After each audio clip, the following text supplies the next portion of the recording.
Bismillahirrahmanirrahim. Bienvenue, chers confrères, une autre fois dans un autre cours de parasitologie, toujours dans l'arène des protozoaires. Cette fois-là, c'est la toxoplasmose. C'est le cours de Dr Benzoubara.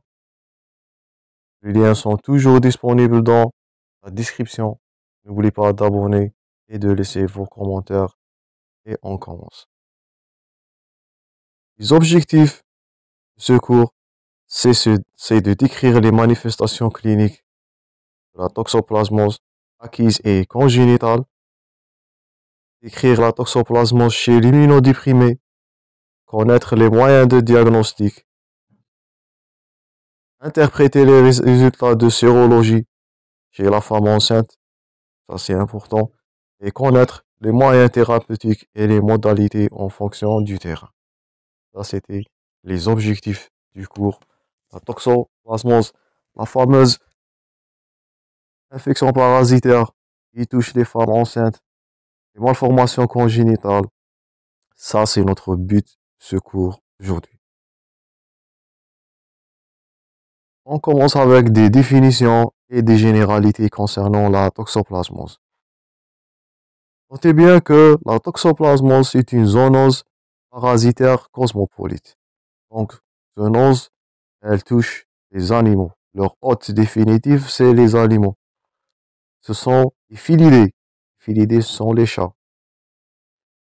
Elle est cosmopolite. Elle est retrouvée partout. Et l'homme se contamine accidentellement par contact avec ses félidés ou bien par l'ingestion des aliments frais mal cuits. Ça, c'est ce qu'on va voir prochainement. Habituellement, chez l'immunocompétent, elle est asymptomatique et bénigne. Presque tout le monde a eu de la toxoplasmose à un certain âge de son vie. Mais, puisqu'il est immunocompétent, il est habituellement asymptomatique. L'infection a été bénigne, mais elle est redoutable chez la femme enceinte. Pourquoi? Le risque de la transmission materne-fœtale et aussi chez les immunodéprimés, ils peuvent survenir une réactivation qui entraîne des atteintes graves. Ça, c'est ce qu'on va voir dans les manifestations cliniques de la toxoplasmose. Notez bien aussi que le diagnostic de la toxoplasmose, ça vous devez retenir, est un diagnostic sérologique. Attention, on ne parle pas ici de PS ou de culture, ni rien de ça. On parle d'un diagnostic sérologique. Le diagnostic de la toxoplasmose est sérologique, prouvé par des IgG. Notez ça bien. Le traitement antiparasitaire dans les formes graves chez la femme enceinte et dans la toxoplasmose congénitale doit être pris en charge ou bien doit être mis en charge dès que la séroconversion est retrouvée. Ça, on va détailler dans le traitement et la prévention toujours, elle est basée. Toujours le meilleur traitement, c'est la prévention qui est basée sur les mesures hygiéno-diététiques. Tout ça, on va détailler. Commençons premièrement par l'épidémiologie de l'agent pathogène. Donc, l'agent causal de la toxoplasmose. Toxoplasmose, c'est la maladie. Le parasite, c'est la Toxoplasma gondii. C'est un protozoaire, ça, c'est à noter intracellulaire. Donc, comme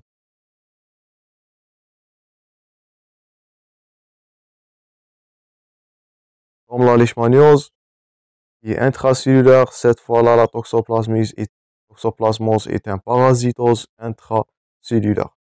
Justement, ou seulement intracellulaire. Notez bien, le réservoir sont les animaux ou bien telluriques. Tellurique veut dire que la toxoplasmose est trouvée au niveau de la terre. On a dit que c'est une infection parasitaire cosmopolite qui est trouvée partout. Les hôtes intermédiaires, ce sont l'homme et tous les animaux à sang chaud. Ça, ce sont les hôtes intermédiaires. Ne confondre pas entre l'hôte intermédiaire dans ce cas qui sont les êtres humains et les animaux à sang chaud. Et entre l'hôte définitif, là, c'est le chat. Le plus souvent, ce sont les félidés.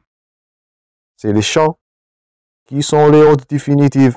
L'homme est accidentellement infecté ou bien infesté par ce parasite. Même les animaux à sang chaud peuvent être infectés par la contamination ou bien avec contact tellurique ou bien avec les animaux ou bien les chats qui sont les hôtes définitifs. Donc, il ne faut pas confondre entre l'hôte définitif là qui est le chat et accidentellement c'est l'infection qui touche l'homme ou d'autres animaux à sang chaud. Tous les animaux à sang chaud peuvent être touchés par la toxoplasmose.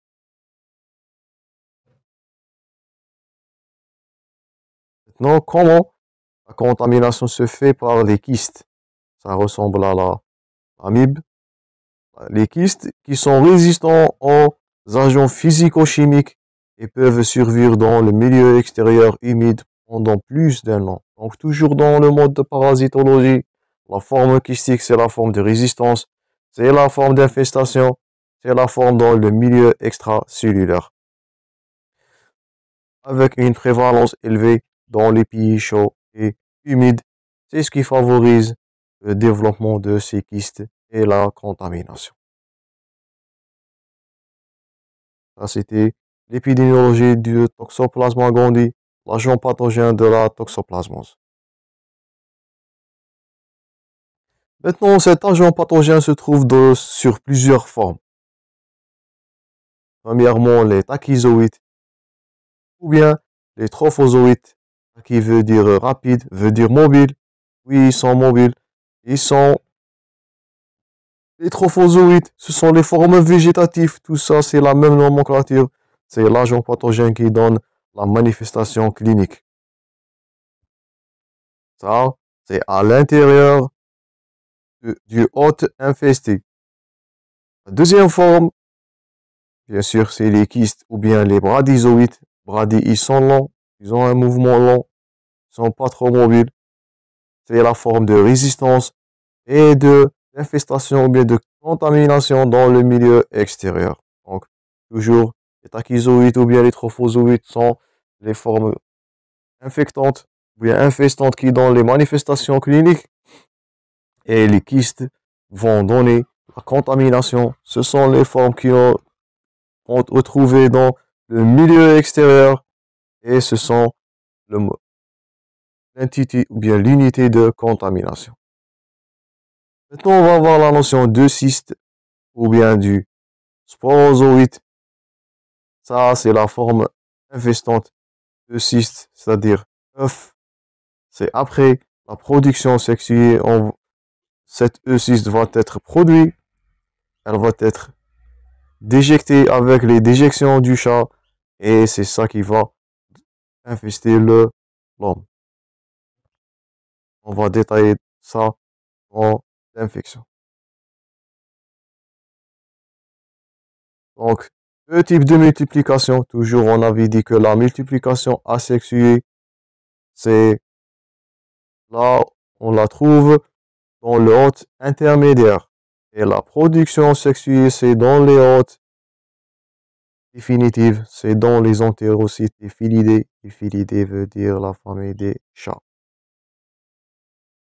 Ça, c'était quelques notions sur les stades évolutifs. Il existe trois tachyzoïdes, les kystes qui résistent et le cyste. Ça, c'est la forme de la production sexuée dans le tube digestif félidé. Et ça qui va donner la forme infestante.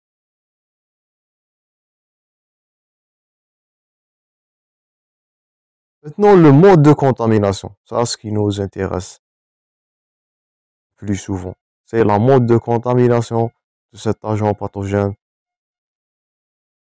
de la toxoplasmose. Donc, la toxoplasmose soit peuvent être une primo-infection ou bien une réactivation.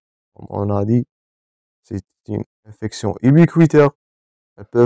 Il peut s'agir dans notre cas d'une primo-infection ou bien d'une réactivation dont les conditions sont favorables en cas d'immunodépression en cas du VIH, SIDA, immunodépression, quelle que soit productible ou bien pathologique, la toxoplasmose peuvent être réactivées de nouveau et donnent des manifestations cliniques.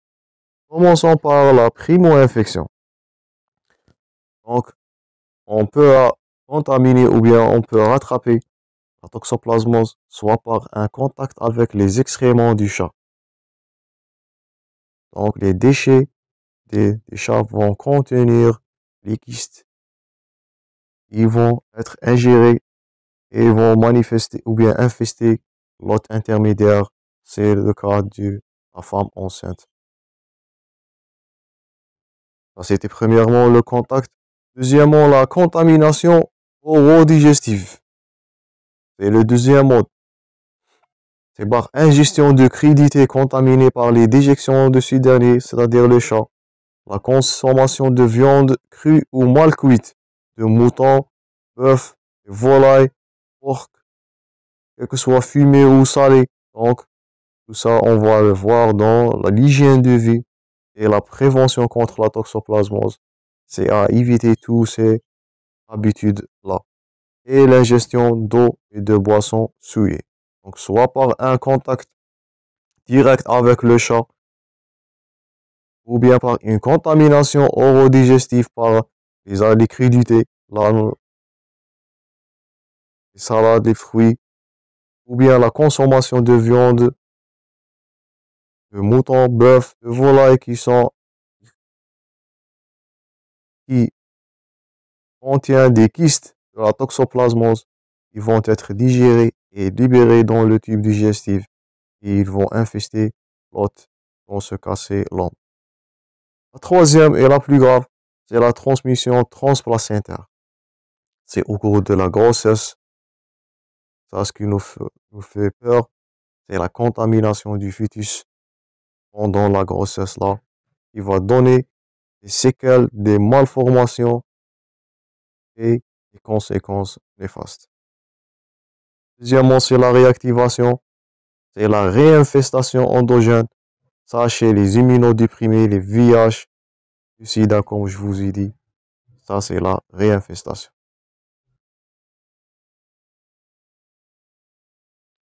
Là, une petite figure qui résume le cycle de la toxoplasmose dans la vie. Les cystes vont être libérés dans la déjection des chats. Ils vont être passés à la femme enceinte, soit par un contact direct, soit par l'ingestion des aliments et des crudités qui sont contaminés par les mêmes déjections de ce chat, ou bien soit par la consommation des viandes, des moutons, des bœufs. On a dit que la toxoplasmose peut toucher tous les animaux à son chaud. Ça, les kystes vont être ingérés dans le tube digestif et ils vont être libérés et donner la forme trophozoïde qui vont donner la manifestation clinique. Ça, soit par une transplantation, on n'oublie pas la transplantation ou bien la transfusion du sang, mais le plus grave là, c'est la transmission materne-fœtale de la mère vers le fœtus. Ça qui va donner des malformations congénitales et même le décès. Donc, une infection parasitaire et banalisée chez les immunocompétents peuvent être néfastes pour les immunodéprimés et c'est surtout dans le terrain de la femme enceinte à cause de la transmission materne-fœtale. Les séquelles vont être reconnues chez le fœtus malheureusement. Maintenant, on rentre dans la clinique. On a vu déjà l'agent pathogène, ses formes, sa physiopathologie, on peut dire. Maintenant, on va voir la clinique, comment se manifeste la toxoplasmose chez l'immunocompétent et chez l'immunodéprimé. Et on va voir la transmission materne-fœtale et les séquelles. Premièrement, chez l'immunocompétent. Après une primo-infection, elle est symptomatique dans 10 à 20% des cas. On va voir un fibricule. Fibricule veut dire une fièvre modérée, une asthénie, polysadénopathie cervicale et occipitale, plusieurs semaines, qui sont secondaires à l'infection parasitaire, parfois des céphalées, arthromyalgie. Arthromyalgie, ce sont des douleurs articulaires et musculaires et des éruptions cutanées, parfois indiscrets et long terme. Donc, rien ambigu ici. C'est juste un fébricule, une asthénie, des adénopathies, des céphalées et des arthromyalgies. Parfois des éruptions cutanées ou bien un énontème. Et l'évolution de cette dernière, c'est la toxoplasmose chez l'immunocompétent. Heureusement, c'est bénin, elle est bénigne et se fait spontanément vers la guérison. Chez l'immunocompétent, bien sûr, les complications sont rares, les formes graves sont très exceptionnelles. On voit rarement une choriorétinite, une uvite, parfois une myocardite péricardique, des formes myalgiques et très rarement des méningoencéphalites, mais sont exceptionnelles. Chez l'immunocompétent, gardez-vous en tête, l'infection à toxoplasmose, elle est bénigne. Chez l'immunocompétent, elle est de résolution spontanée. Rien à craindre si le cas de l'immunocompétent. Ça, c'était la toxoplasmose chez l'immunocompétent. Maintenant, le contraire. Si la personne ou bien la personne contaminée est immunodéprimée. Ça, on voit plus souvent dans le terrain d'immunodépression au cours d'infection par le VIH. Donc, l'immunodéprimé le plus souvent, c'est une personne VIH, on dit PVIH, personne vit avec le VIH au stade SIDA. Au stade SIDA veut dire, c'est lorsque la maladie, elle est déclarée clairement et nette. Stade SIDA, parfois les cancéreux, les maladies d'Hodgkin, ce sont des lymphomes, ou bien la transplantation d'organes et greffe de moelle. Ça, c'est le terrain d'immunodéprimé le plus souvent rencontré, soit le VIH, le cancer, dans une immunodépression, c'est de la chimiothérapie, c'est de l'immunodépression provoquée par les médicaments, la maladie d'Hodgkin, les lymphomes, ou bien la transplantation d'organes, ou bien la greffe de moelle. On utilise des immunosuppresseurs pour garantir ou bien assurer la réussite de cette greffe. Et ça peut donner une immunodépression provoquée ou bien immunodépression médicale ou iatrogène. C'est là où on trouve la toxoplasmose chez le sujet immunodéprimé. Soit une primo-infestation chez l'immunodéprimé, soit le plus souvent c'est une réactivation du kyste tissulaire. C'est pas toujours une primo-infection. Parfois, le patient a déjà eu la toxoplasmose longtemps. Il contient les kystes tissulaires au niveau musculaire. Ils vont être réactivés. Ils vont donner des formes végétantes au niveau du tissu cérébral et oculaire. On nous parle ici de réinfestation endogène. Donc, les immunodéprimés peuvent avoir une primo-infection à la toxoplasmose qui est maligne, ou bien il va subir une réinfectation, ou bien réinfestation ou réactivation des kystes au niveau du tissu cérébral et oculaire. On parle de réinfestation endogène. Maintenant, on détaille un peu. Ça peut être trouvé dans la transplantation d'organes. C'est lorsque un patient non immunisé contre la toxoplasmose reçoit un greffon d'un sujet immunisé, ou bien sous un traitement anti-rejet, ce sont des immunosuppresseurs. Comme je vous ai dit, ils vont donner une immunodépression iatrogène et ça va laisser l'espace à la toxoplasmose de se manifester. Cette fois-là, c'est pas bénin. Ou bien une greffe de moelle, c'est la même procédure. On va poser ou bien on va mettre le patient sous des immunodépresseurs et qui vont favoriser la survenue de la toxoplasmose. Mais ce qui nous intéresse le plus souvent, ce sont les PVIH, sont les patients vivant avec le VIH, c'est le sida. Il est gravissime avec de la neurotoxoplasmose. Donc, au stade sida, l'infection, elle est inaugurale, compliquant l'infection à VIH.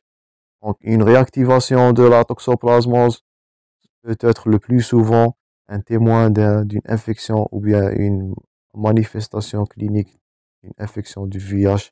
C'est le sida, malheureusement. Et cette infection parasitaire de toxoplasmose va donner le neurotoxoplasmose dans 50% des pathologies neurologiques du sida, qui va se manifester avec des céphalées, des convulsions, des troubles de comportement et de conscience, et des méningoencéphalites, des myélites, polyradiculonivrites, souvent associés à une fièvre. Donc la tête neurologique là c'est la neurotoxoplasmose, c'est l'infection du système nerveux central par ce parasite-là, qui a été favorisé par l'immunodépression causée par le VIH. Soit une choriorétinite, une atteinte oculaire, ou bien plus rarement une pneumopathie interstitielle. Donc, chez l'immunodéprimé, gardez-vous en tête, c'est pas la même chose qu'en un immunocompétent. Chez l'immunodéprimé, la toxoplasmose va nous donner de la neurotoxoplasmose. C'est la méningite, c'est la méningoencéphalite, c'est la convulsion. Ça peut l'aider à des conséquences néfastes. N'oublions pas aussi la choriorétinite, les atteintes oculaires et les pneumopathies interstitielles. Donc la toxoplasmose chez l'immunodéprimé, elle est très virulente avec des conséquences défavorables. Ça, c'était le deuxième terrain chez l'immunodéprimé. Maintenant, on va passer au troisième cas. Ça, c'est ce qu'on en craint le plus souvent, c'est la toxoplasmose congénitale. C'est une infection étant plus grave qu'elle soit tôt dans la grossesse. Gardez ça en tête. À chaque fois, l'infection est plus tôt, ça, c'est la gravité. Elle est souvent grave, autant plus précocement a été passée au fœtus. Et l'atteinte clinique, elle est observée dans un tiers des cas. Donc la toxoplasmose congénitale, c'est une infection grave qui touche le fœtus. Et elle est plus sévère, le plus précocement le passage a été dû. Ça, on va détailler maintenant. Il existe 3 stades d'infection congénitale de la toxoplasmose. La première, c'est dans le premier trimestre de grossesse. On parle ici de contamination fœtale précoce, soit une contamination dans le deuxième ou bien la deuxième moitié, le deuxième trimestre de la grossesse, ou bien dans le troisième trimestre, qui va donner des formes infracliniques. Donc, si la contamination elle est précoce dans le premier trimestre, le résultat ici, c'est la mort intra-utérine, l'accouchement prématuré, l'atteinte polyviscérale, nécrotico-hémorragique du nouveau-né et elle est mortelle. Donc, si la contamination se fait dans le premier trimestre ou bien précocement, on va avoir la mort malheureusement du fœtus ou l'atteinte polyviscérale qui est nécrotico-hémorragique et elle est mortelle chez le nouveau-né malheureusement.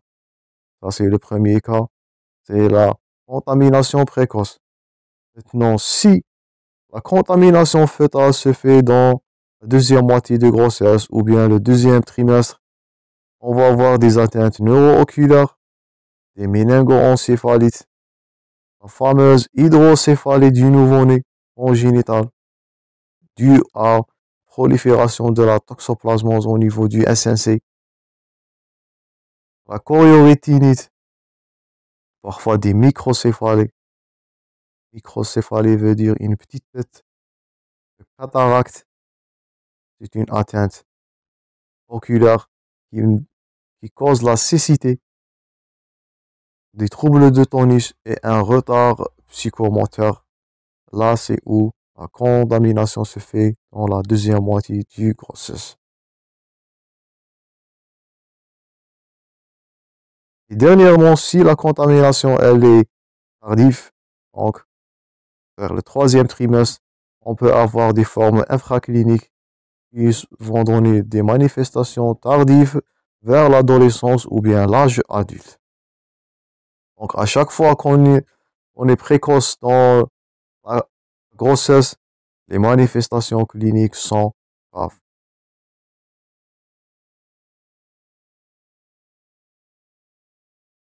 Maintenant là, ça c'est l'hydrocéphalie, vous voyez. Ça aussi c'est l'hydrocéphalie.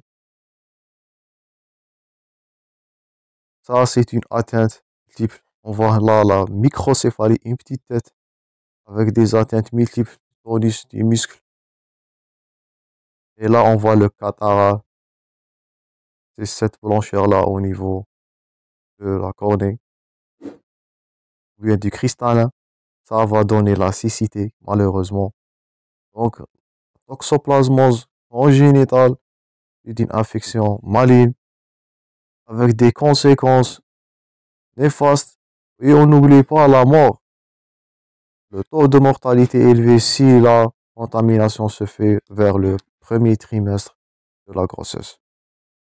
Donc, malheureusement, la toxoplasmose, elle est bénigne chez les immunocompétents, mais chez les immunodéprimés et le nouveau-né, vous voyez que les conséquences sont très néfastes et les séquelles sont graves et irréversibles.